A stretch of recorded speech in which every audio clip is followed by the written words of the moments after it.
citer rien, parce que je parle au nom de la mère, je vais la citer. Donc, Madame Kina Ayet Faye, adjointe au maire de Gorée.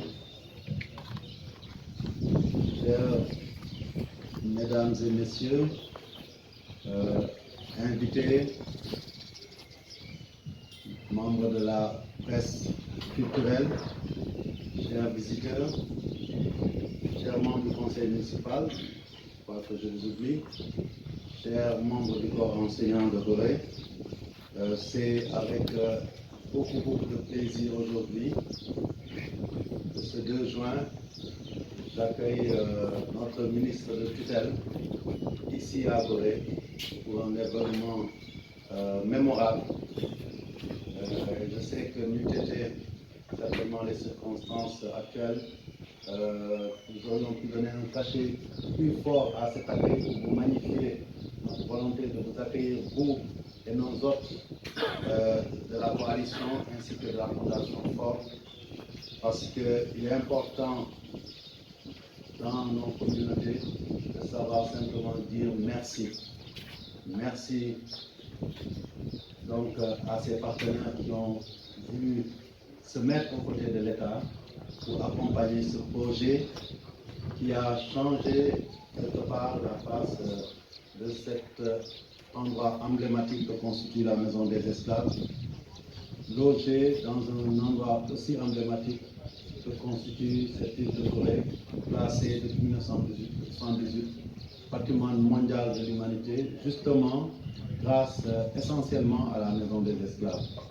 Et aujourd'hui, en souhaitant la bienvenue, je ne peux m'empêcher, Monsieur le ministre, de vous demander de transmettre à son Excellence, Monsieur le Président Macky Sall, la reconnaissance et la gratitude de l'ensemble de la communauté goréenne, mais aussi, puisque cette communauté est témoin d'une histoire et vit au quotidien cette histoire, celle de cette Maison des Esclaves qui nous a vus naître et grandir et dont nous sommes porteurs, à défaut de porter son histoire, nous sommes porteurs de la mémoire. Donc je voudrais ici aussi, au nom du conservateur, M. Edouard Coly et l'ensemble de son personnel, dire au président Macky Sall, au Premier ministre, au gouvernement et à vous-même notre grande reconnaissance. Et je voudrais aussi sensibiliser l'ensemble de la communauté, mais aussi l'ensemble des Sénégalais, sur notre devoir de préserver un tel outil. Parce que quelque part, je pense que quand nos autorités, en relation avec des partenaires, mettent autant de moyens dans un espace comme cela, c'est parce que nous avons, nous, cette chance, et cette chance-là, nous devons la mériter en faisant en sorte que cet outil soit préservé au bénéfice certes de notre communauté et de notre pays, le Sénégal, mais surtout de la communauté internationale, parce que de cela qu'il s'agit. Nous avons la chance en cette île d'avoir un patrimoine qui ne nous appartient pas à nous seuls, qui appartient à l'ensemble du monde entier. Tout le monde, toutes les localités ne peuvent pas le dire, mais nous avons cette chance-là. Et je voudrais aussi remercier la Fondation Fort. Certaines actions méritent d'être mises en exergue quand elles sont faites au bénéfice de l'humanité tout simplement, mais aussi au bénéfice de la vérité. On le sait, cette Maison des Esclaves a une histoire cruelle dans le passé, mais dans le monde contemporain aussi, elle a eu son histoire avec son lot de divergences, de contrariétés, de contestations entre ce qu'on appelle des fois les négationnistes, d'autres les révisionnistes, et bien entendu ceux qui ont toujours voulu préserver un endroit pour que l'histoire ne s'efface pas. Parce qu'on le sait, ce genre d'édifice, ce genre d'espace servent à permettre que l'histoire ne tue pas la mémoire. Je me répète, il faut que nous évitions que très souvent l'histoire tue la mémoire, parce que très souvent, malheureusement, l'histoire qui doit servir à l'humanité du dessert, quand ce qui doit être conservé, pour des raisons ou d'autres, est effacé de notre histoire. Et quelque part, je pense qu'on le sait, sur l'esclavage, très souvent, et la traite négrière, nous avons eu à être confrontés à cette situation. Je suis maire depuis plusieurs années, Et je veux ici insister sur cette volonté inébranlable du président Macky Sall de faire en sorte que ce patrimoine soit préservé et lui dire un grand merci.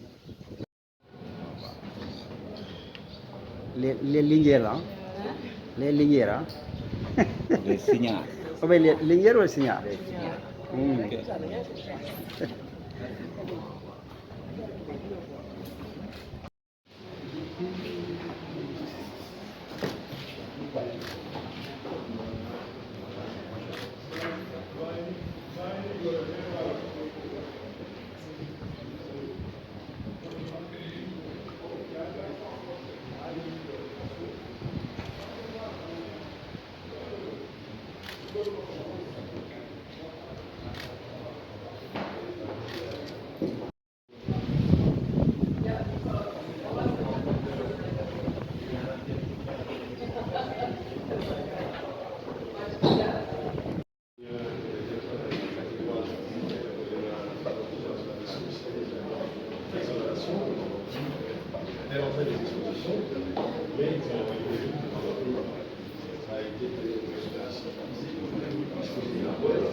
Parce qu'il passait du statut de simple esclave à esclavagiste et devenu par conséquent. Et en dessous des escaliers, c'était le lieu de punition, réservé aux esclaves. Et que lorsqu'ils partaient, c'est donc par ce couloir qu'ils avaient été acheminés vers les bateaux.